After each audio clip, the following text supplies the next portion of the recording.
For those who can't see, I'm holding up my camera. I'm going to turn it sideways and take a picture of the screen. What happens is this picture is taken, and then the AI then interprets it. There are two men on the screen, each in separate video boxes. The man in the top video box is wearing a dark blue shirt and headphones, smiling, and has a background of a bookshelf. The man in the bottom video box is wearing a black shirt, also with headphones, and his background includes a dark wall with three framed pictures and a door. That's the description of the three of us on the screen, and it was quite accurate. It got the books in the background for Joe and his headphones. It got the color of our shirts, and that's effectively how this works.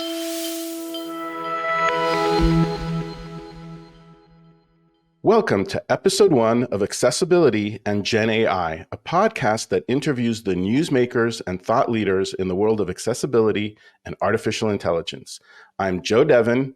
I'm joined by my co-host, Eamon McErlean, and today we are interviewing Mike Buckley, who is the CEO of Be My Eyes. Can you explain what the product is and who your customer is? Because it's an interesting interplay between different communities that are there for different reasons.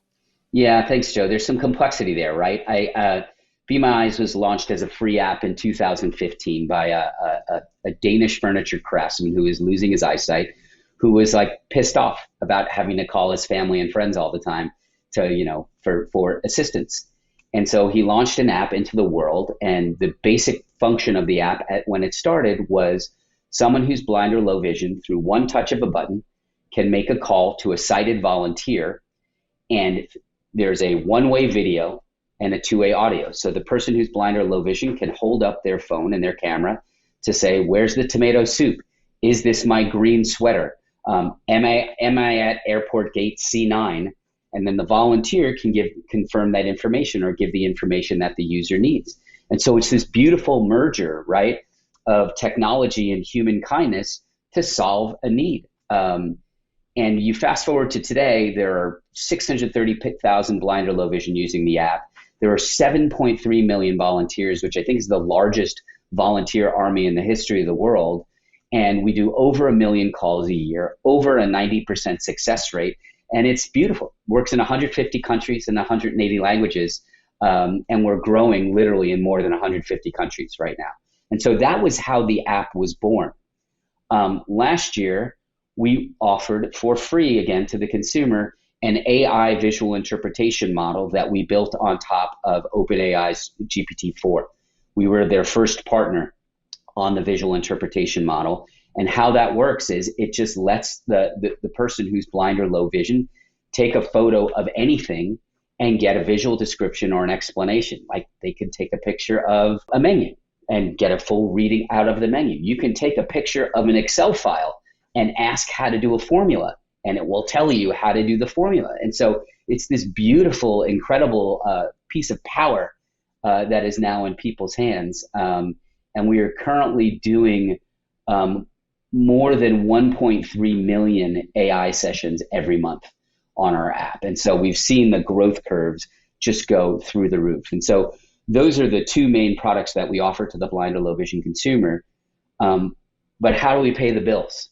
Well, we take what we do in the connectivity of our technology and we sell that into corporates and enterprises. Within our app, there's a section called Service Directory where the consumer, through the quick touch of a button, can call Microsoft, for example, and go be connected directly to Microsoft's customer service center. Through our app, we hand off that call to Microsoft. There's one difference, though.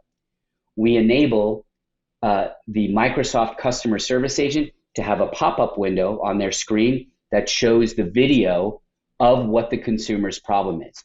So if you have a problem with your Xbox or your Excel spreadsheet or whatever, you show that customer service agent, when you're the blind or low vision consumer, what your problem is, and it creates this beautiful ability to solve the problem faster. Here's a piece of data.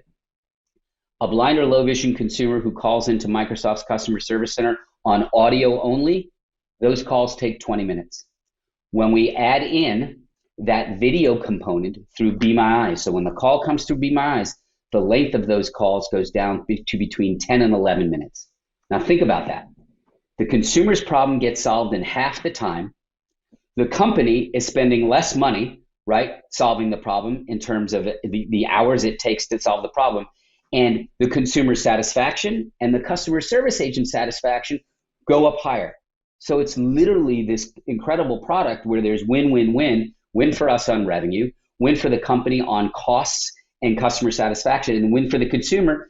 You solve my problem faster, right? And so it's a great thing. And what we've now done with Microsoft, and we're starting to do with larger brands around the world, is we also can place AI at the front end of that customer service experience, where the consumer has a choice to say, oh, how do I do this Excel spreadsheet? I take a picture, and the AI tells you how to do it. Those AI interactions, when they work, and they're working at about 40% of the time. So 40% of these calls can be solved for right now with AI only, which is remarkable when you think about it, and has crazy cost implications and societal implications, by the way.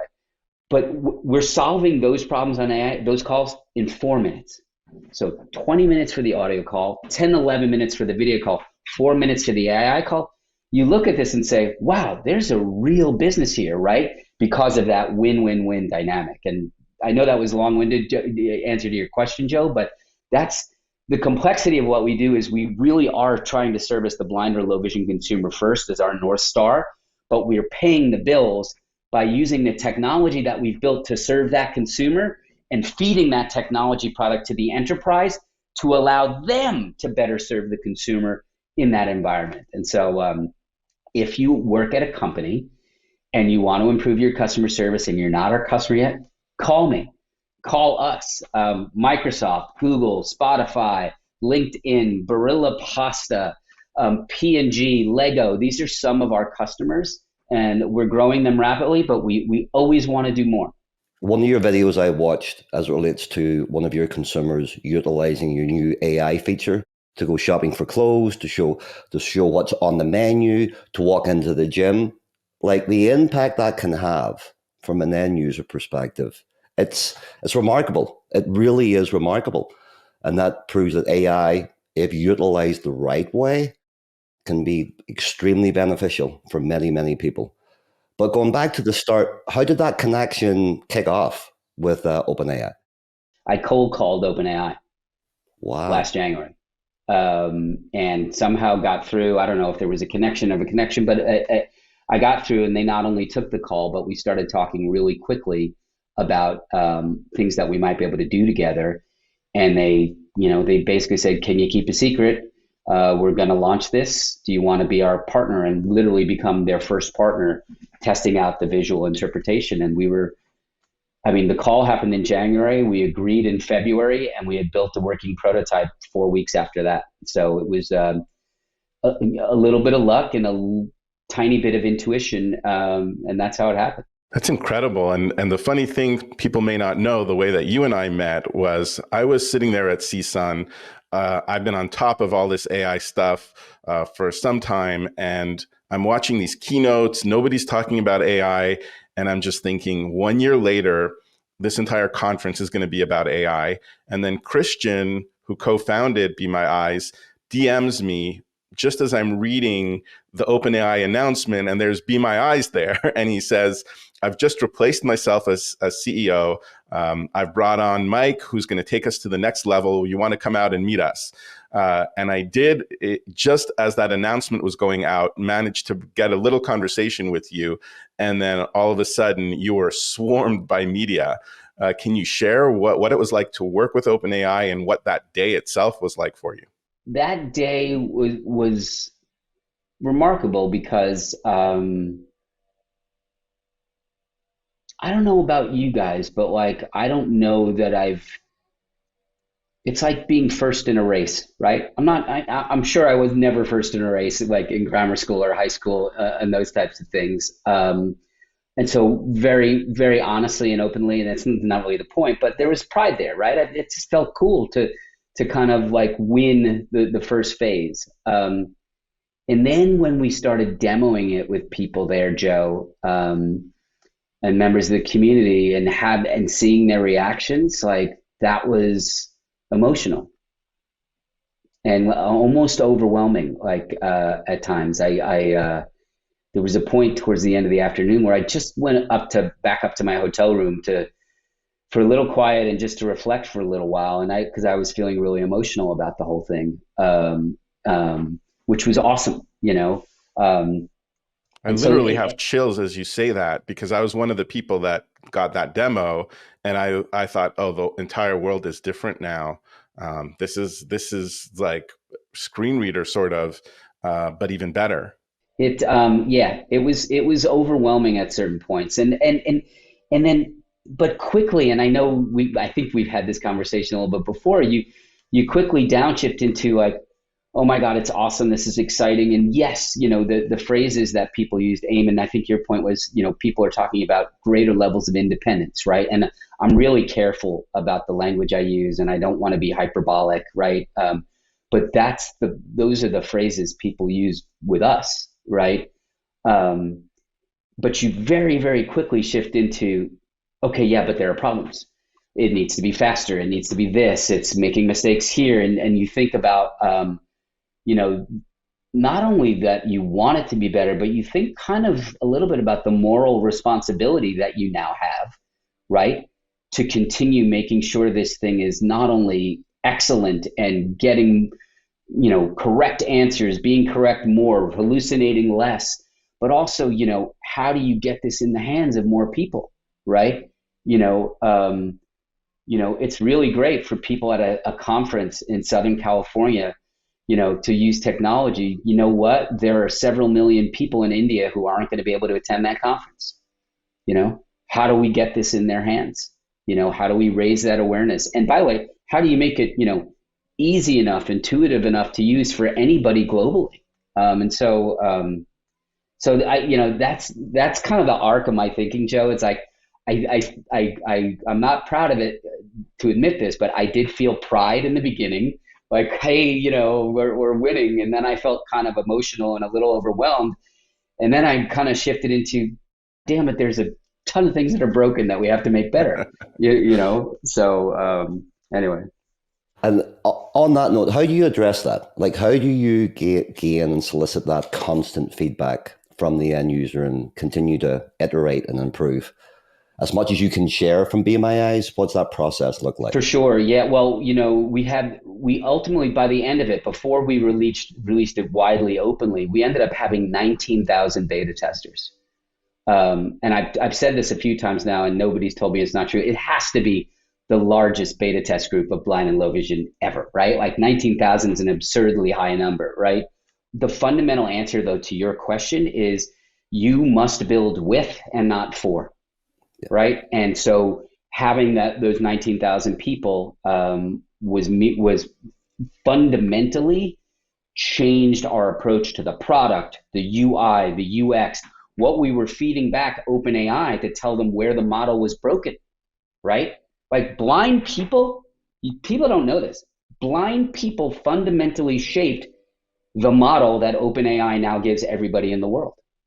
Right. And made it better, because they were identifying the visual interpretation issues and problems and hallucinations where they were the first people playing with this. So I love that, right? And to OpenAI's credit, like they listened, they took the feedback and improved the product through everything from data and prompted and a whole bunch of other things. But Eamon, at the end of the day, like it's if you stop listening, you're dead, right? And so we're going to have to listen every day. And we still have kind of this robust Slack group of blind and low vision beta testers who are constantly giving us feedback literally on a daily basis.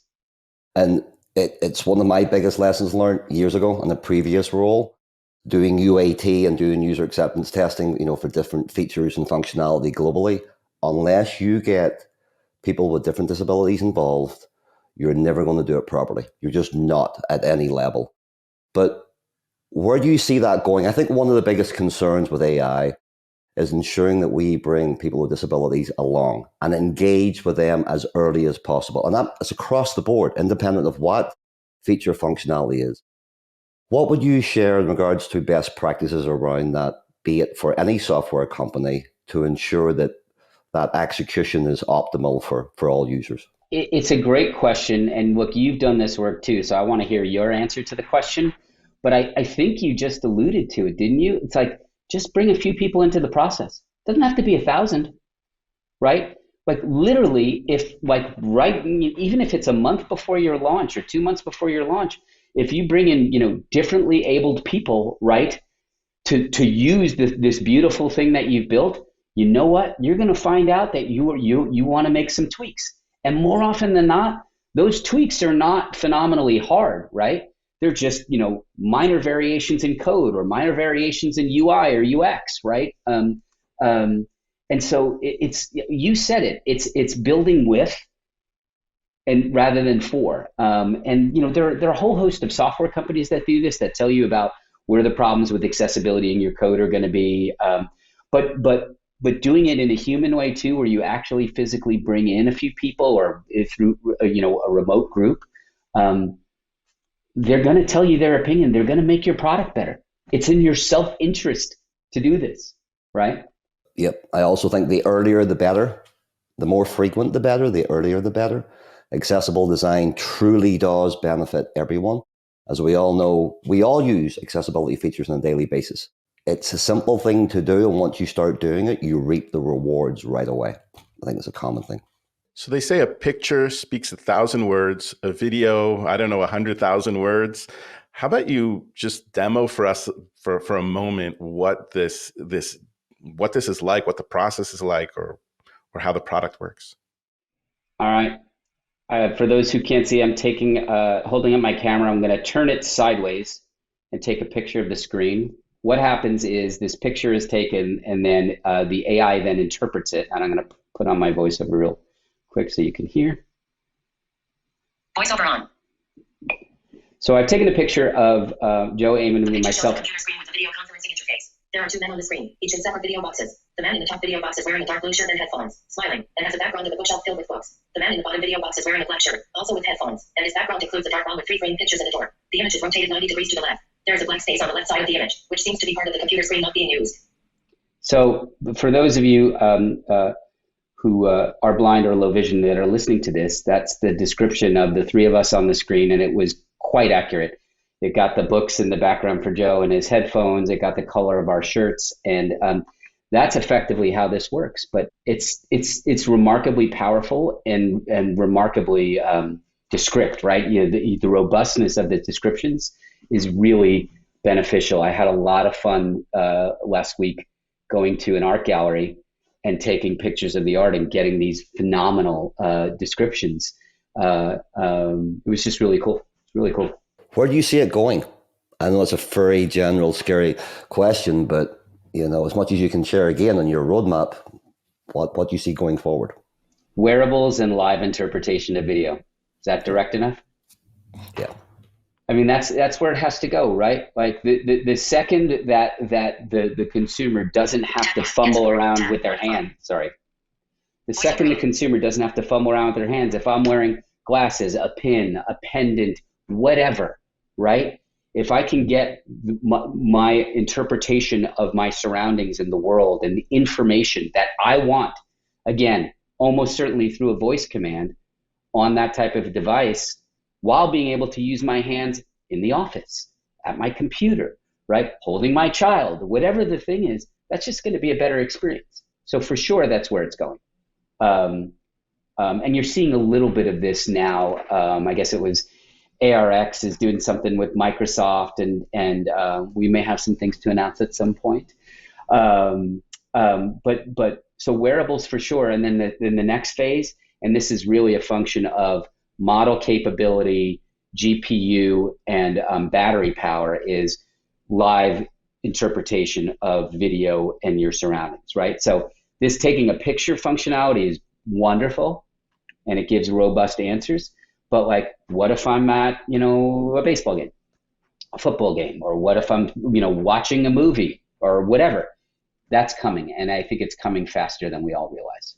Well, it's interesting that you brought up the wearable because this is a week when we had the Humane product got its first reviews, a pretty disastrous review. A lot of people are saying that that's it for Humane. Then Rewind.ai, which has a very interesting product, they came out with sort of this clip for $99. And you've teased that you might have something coming. So I don't know how much you are able or willing to share. But I'm curious where you view yourself in that ecosystem and what you think of the products that have come out. Like, what is the right form factor? Great questions. Look, we're going to be hardware agnostic, right? We want to work with all of them, right? By the way, we're talking to Humane right now. I know they've gotten a lot of grief, but like they're good folks over there and they're smart folks over there. That product will get better and it will get better quickly. Whether or not it's going to be a success or change computing, I don't know, but I'm glad Humane exists in the world, right? And we have met with the founders and with other people there, and I think they're fundamentally good people, and we're talking about ways that we could partner together on accessibility. And think about being able to call a volunteer from your PIN, right? That should be a good experience, right? If you have the Absolutely. camera, right? Think about being able to call customer service with your PIN, right? Hands-free, right? If I'm calling Microsoft because I'm having a trouble with PowerPoint, I can fiddle with the PowerPoint with my hands as, the PIN is showcasing. So we're going to be hardware agnostic and seek to partner with anybody and everybody who wants to provide a great accessibility experience to blind and low vision people on their device. And we will have partnerships to announce coming in the not too distant future. I'm not ready to go there yet, Joe, but like, if you're listening and you work at a hardware company, we want to partner with you. Expect a call from me or call me. So what form factor will win is a really interesting question. And I have no idea. It may be one that we haven't happened. There are a lot of people who think some type of pin or pendant is going to be the way to go because it's passive. I still think beautiful form factor glasses will have a real market, right? But fundamentally, I think that when it comes to the blind and low vision community on wearables, I think it's going to be a function of three things. One is utility. Does the thing work, right, for my needs? Two is going to be cost. No offense to anybody out there doing great work right now, but if the thing costs $2,000 or even $1,500, you're never going to have great market penetration, right? We all know the demographics related to economic hardship faced by people who are blind or have low vision globally. And so price is going to be second. And then third is going to be whether or not you're charging me on an ongoing basis, right? Whether it's charging me for AI or charging me a subscription fee, right? I mean, if you think about it this way, Humane is a step forward from like a multi-$1,000 device that has a monthly charge because it's a $700 device that has a monthly charge, right? What happens when we have a $300 device with no monthly fees? Guess what? That's going to do pretty well as long as it's taking care of utility, right? Point one, as long as it actually works. So I think that's where the market has to go. I don't know. What do you guys think? The Ray-Ban, the Meta Ray-Ban, I think is, I believe, $300 and no monthly fee. I'm not sure how Limitless, Rewind, which rebranded to Limitless, is going to be, but it's fascinating. I've wanted to build one of these things myself. That's what I thought about doing as well. So I love it. I was going to come out with something for those of us that know the Bible. There's something called Urim V'Tumim, which is sort of like these oracles in the Bible with the stones. And I was thinking of creating different kind of sensors on every one of these stones. So I love this space. I think it's amazing. And I respect the Humane group. I feel like they were trying to build the Apple way, where it's really beautifully designed, tremendous craftsmanship. It's just really hard because you have to build a company, a culture, and then you knock it out of the park in your very first version, or you're going to really have trouble with a consumer market. So I think I hope that you're right, and I hope that they overcome the issues with their first version, but they need a really good product manager. I think that's the piece that they're missing. Yeah, that may be. I haven't really played with the Limitless product, and I haven't played with it at all, and I haven't looked at the specs. Does that also have kind of video capability on it? The new item only has audio, but the original Rewind.ai, it sits on your computer and it films everything. It's got the video, the audio, OCR, right, and you can search through your entire history. And I've been using it for a year. And when you need it, it is fantastic because you might have forgotten an important point in a meeting, that kind of thing. And then you can, really lean in and find exactly what you wanted. It's fantastic. Mike, for those listeners that want to get involved with Be My Eyes, what should they do? What should their next steps be? Yeah, look, so number one, just sign up for the product. Either if you're a blind or low vision user, it's free, or if you're not blind or low vision, sign up as a volunteer. We really do try to route a call to you in your first 30 days of signing up. But you won't get a lot of calls because we have 7.5 million volunteers, right? And as opposed to 650,000 blind or low vision. So don't feel like you're going to get inundated. I promise you, if you sign up as a volunteer and you take a call, it will be the best day of your week. I promise you. It's just it's an incredible experience to help someone. The calls only last an average of 3 minutes, by the way. 3 minutes, 3 seconds is our current average. And so it's usually a fairly simple task. I think the other way that you can get involved, and this is really a concrete ask, is, if you work in a company, particularly a company that's business to consumer, we can dramatically improve your customer service and your accessibility to this community. For not a huge amount of money, right? We can work with you and make your customer service that much more successful. And so, call me, text me, email me, mike@bemyeyes.com. I answer every email I get. Sometimes it's painful, but I do, because when I give out my email like this, there was one time where I did it at a National Federation of the Blind convention. I think I got 240 or so emails, but I did answer them all. So, but I want to hear from folks, and not only on business development and commercial development, but on product feedback or on problems or issues. It's Eamon, it goes back to what we were talking about the top. Like, if you stop listening, you're dead, right? And so it's kind of a big part of our ethos.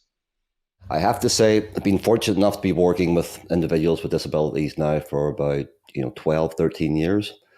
And not only is it the most rewarding thing I've ever done, it's the most educational thing I've ever done. I continue to learn every day. I really do, in many, many different ways. That's awesome. But how did you get involved? How did you get involved on that journey? I got involved back in third year into Apple around 2013, when I was leading Apple retail quality engineering for the retail stores. And we were building this phenomenal program where we were bringing in end users from the retail stores globally to test our new features and functionality of our products within the stores. And then we get a call saying it's not accessible, from a blind user in one of our stores. And it was a light bulb moment for me. And a light bulb moment as in my ignorance was awoken. And it was like, okay, we got to fix this. So we built a program where we were bringing in individuals from the stores. We ensured thereafter that also included individuals with different disabilities. And it was me working with them on a weekly basis and my team that was it. I fell in love. I completely fell in love. And then fortunate enough, when we went to Nike, through a couple of my own team members, we were able to kick off an accessibility program at Nike. And then that's ultimately how I was able to get this role at ServiceNow, which I find so rewarding, so appreciative of. And then just for ServiceNow to continue to support accessibility in the way we are, it's humbling and it's rewarding in many ways. It is. That's really awesome. I wrote 10 companies down on a napkin that I wanted as customers when I took this job. We've gotten 8 of the 10. One of the ones we haven't is Nike. So if you're listening, Nike, let's talk. I'm assuming the other one is ServiceNow. Is that correct? That was my 11th. There you go. There you go. But if you want to become a customer, we could stay on this podcast as long as it takes. We can talk. We can talk. Yeah. So it's interesting you were bringing up the volunteers, and the number one question I really want to ask you, you've got so many different roles that you've done, and you have such an interesting business dynamic because you've got enterprise clients. So that means your business model is really a small number of clients that you service really well. They obviously have a very strong penetration in the market. Then you've got probably 10 times as many users, end users, let's say blind users. And then out of that, you've got 10 times more volunteers than you've got blind users. And so putting on your CEO hat, you really have to have a strategy there. What is it that I want to grow the most? Because one thing will probably follow the other. So where is it? And what do you do with a community of that size? It's just fascinating to me. How do you view it strategically? We have 3 very clear objectives. And in order of importance, number 1 is grow the community. Which community? Both the community of blind and low vision and volunteers, right? Let me be real blunt. It's the only moat out there. Everyone's going to have great AI. It's going to be cheap or free everywhere, right? Soon, right? It's going to be embedded into every product everywhere, right? Visual interpretation is going to be on your computer, my computer, your glasses, his ring, her pendant. It's going to be everywhere, right?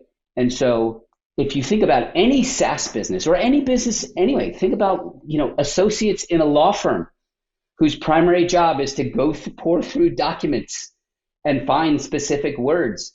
You know what? AI can do a freaking good job of that. Now, no one's going to give it yet because there's not full trust in AI, but it's coming, right? And so where is any moat in any business that you can think of right now? And so if we grow that community, if this is the place where blind and low vision humanity and the humanity of people that want to volunteer go, if 630,000 blind and low vision becomes 10 million and 7.5 million volunteers becomes 40 million, we're always going to have something to do in the world. We're always going to have relevance. And there's probably also always a business model that you can build around that because it's a unique community, right? Yep. When I worked at Facebook years ago, and I got called over to Zuck's house on a Sunday, and I didn't know why. And there were a few people there, Cheryl and a couple other people, but and Mark said, "We're gonna buy WhatsApp," and I was like, "Cool, great, tell me more." How much? He said 19 billion. And I said, "Are you insane?" Like they have little to no revenue. And his whole argument about that, which by the way ended up being a brilliant deal, like incredible value, right, for Facebook, now Meta. But his premise was, if you have a large community of people, right, somewhere, and you're the glue for that community, it's going to have massive value. And so I think about that lesson as I think about, building community. So number 1, Joe, long-winded answer is, if we continue to build and serve that community well, we're going to have relevance in any technological environment, right? Second thing is you must continue to build great products and services, which I think will be much more of a UI UX challenge over time than we have the best, model, right? Or the best AI, because I do think AI becomes ubiquitous, right? And then the third priority is increase revenue. And the reason we want to increase revenue in customer relationships is not only to improve customer service and make it more accessible, right? But also that revenue you use to go in and serve your first objective again, right? Growing the community. And so that's kind of how I think about our business. And I think we got a chance. I think we had a fighting chance. You're right on the money. I collaborate a lot with Jerry Campbell, who used to be the CTO of Beachbody, and that's something we discussed a lot. What is your moat in AI? And it really is audience. That's why podcasts are so important. That's why being an influencer of some kind is really important. And I think having that approach of being authentic with your audience and building an audience that way, that's a moat that no matter what happens in the future, there's no replacement for it. Exactly. It's also why we're never going to charge, right? Like I've gotten pushback, including from people on our team, including from our founder. Like maybe we should charge for certain things, you know? But I don't want to do it for the reason you just talked about. Like when you're free, you guarantee a certain audience, right? And by the way, we're not monetizing on like ads or users or anything like that either. But the second is like, you know, the unfortunate demographics of the blind and low vision community is that depending on whose data you believe, 65 to 70% of that population is either underemployed or unemployed. I'm going to go charge them a monthly fee now? No way, man. No way. It's not going to do it. Going back to where we started, metrics. And I love, and ServiceNow is the same, we are truly customer centric. We don't just say that, we are. It's truly about the customer. But what metric, is there a metric, either through your career consistently or now, that you do, like that is the KPI, that is the arrow that you follow? Is there anything specific? I think if you win customer satisfaction / NPS, you're going to win, right? Right. The reason, I mean, I've been a consumer of the ServiceNow product, and the reason that you guys do well is it works better than the other stuff that's out there, right? And so if someone asks me, it's like, oh yeah, no, we use ServiceNow, I like it. You know, if you win that game, and we have to win it in two places, right? We have to win it with the blind or low vision consumer, and then we have to win it also with the corporate buyer of software services, right? But if you win there, you're probably going to be able to fix the other stuff because it inherently says that your product's working and you're serving a need. I don't know. What about you? And when you think of what would you put on your KPI list? I don't agree for the sake of agreeing. I really don't, Mike. It's all about CSAT. It's all about customer service. It is. Now, you can get really granular there, and you should get really granular. But, we did it recently, a global CSAT on accessibility and what our customers think about specifically accessibility features. And we solicited so much from it. It was positive because they know our customers care just as much about our long-term commitment as they do about conformance and usability. And that's a big statement, but not just talking the talk, like truly doubling down and committing from a resource perspective, from a capacity and funding perspective. Yeah, our customers want to see that, and we're doing that, and that goes a long way. Look, that makes a ton of sense. I mean, the other thing that I've been thinking a lot about recently, and in this discussion is, for a long time, I was on the board of Be My Eyes since 2018, right? And the way Be My Eyes used to go to market is, it was much more about accessibility as a human right? Accessibility. This is the right thing for you to do. Guess how that argument plays in a lot of companies? Not too well, right? When you can combine do the right thing, make your product more accessible with demonstrable ROI, in our case, shortening the length of calls, increasing your customer satisfaction, that's when you have a business, right? And this isn't because companies are bad people. It's because they have freaking shareholders, right? They have a job. They have revenue. They have profit. This is their job. This is why folks exist. And so if we can successfully combine, and I think we can now, the do the right thing, make your product more accessible, it's laudable. And by the way, there's a financial reason to do this and a concrete ROI. By the way, the number of people who are blind and low vision is going to go up by 70% in the next 25 years, according to the World Health Organization. Get ahead of this today, right? That argument's working. And completely agreeing from a corporate perspective, like platform, we have them three justification areas. One, do the right thing. To your point, yes, it's nice, but it doesn't really pack a punch. Two, conformance. Yes, and potential legal concerns. But 3, it will create a competitive advantage. Yes. And that will generate the revenue. So for us, it's the merge of them 3. We always, number 1 should be number 1, but you have to do the 3rd. You have to make it that competitive advantage to get the backing that you need. And that's the hard truth. Yeah. No, I agree. I mean, like there are 1,000 things to do in any company on any given day. Why would they do this one? Yep. Right? Because we do check those 3 boxes that you talked about.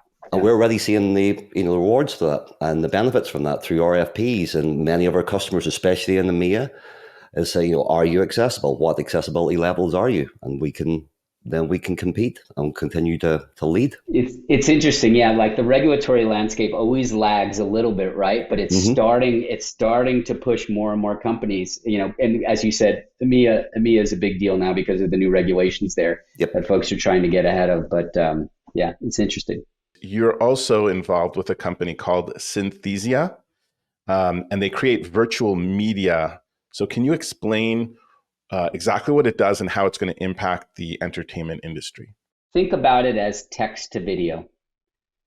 Imagine that you could type something out in a script, and in a matter of a couple of minutes, that script would not only be available in an audio version, but through a video avatar. And the avatar can either be yourself, like it can be you, or an avatar that's like off the shelf, that's not a real person.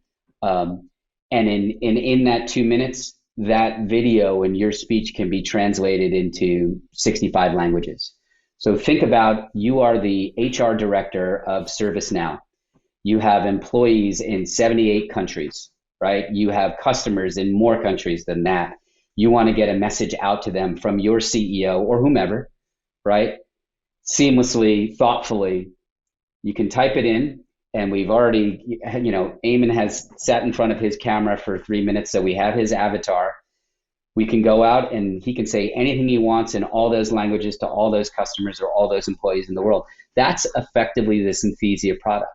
And it's wildfire right now because it has that great utility and the ability to work across language, culture, and culture. Think about all the, pardon my phrase, all the shitty HR training demos you've been through in your life, right? Or compliance demos, right? This can be much more interesting as a result, and better, faster, cheaper, right? That's effectively what Synthesia is doing now. And there are, as you said, there are applications to entertainment and government and a whole bunch of things. But I think that the real market that Synthesia is capturing is the ability for enterprises or nonprofits or governments to be able to kind of develop great video content for education, training, information, marketing, really fast in all these languages and in kind of a beautiful form factor. Yeah, I think it's going to be a really big bomb on the entire world, not just Synthesia, but a lot of the other similar models. But I'm really impressed that you're involved with that. And then I'm going to end off with one more question. And I've noticed this from your profile. One of your bios was describing this, or I read it somewhere. You've been capturing a lot of multimodal data, so text, audio, visual. That's a business model in and of itself. And you also touched on how that could be helpful for robotics. Are you viewing that as going to be a major differentiator for you in terms of the quality of your product? Or do you see that as a business model? What are your thoughts? More the former, but not.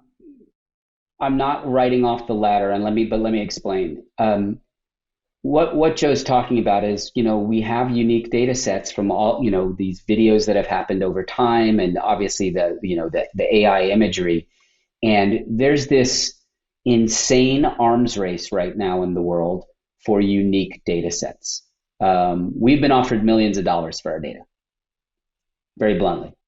Not surprised. The primary use of this data is going to be to make our products and services better. If we find the right partner, and it's probably going to be only one, like I can't imagine like just giving away or getting into some weird licensing model where we're just sending data out the door to 50 different companies, right, and charging them all a licensing fee.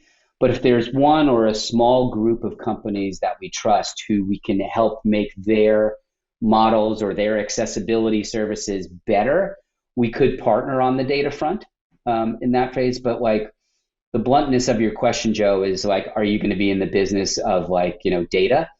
And I don't think that's the business I want to be in, right?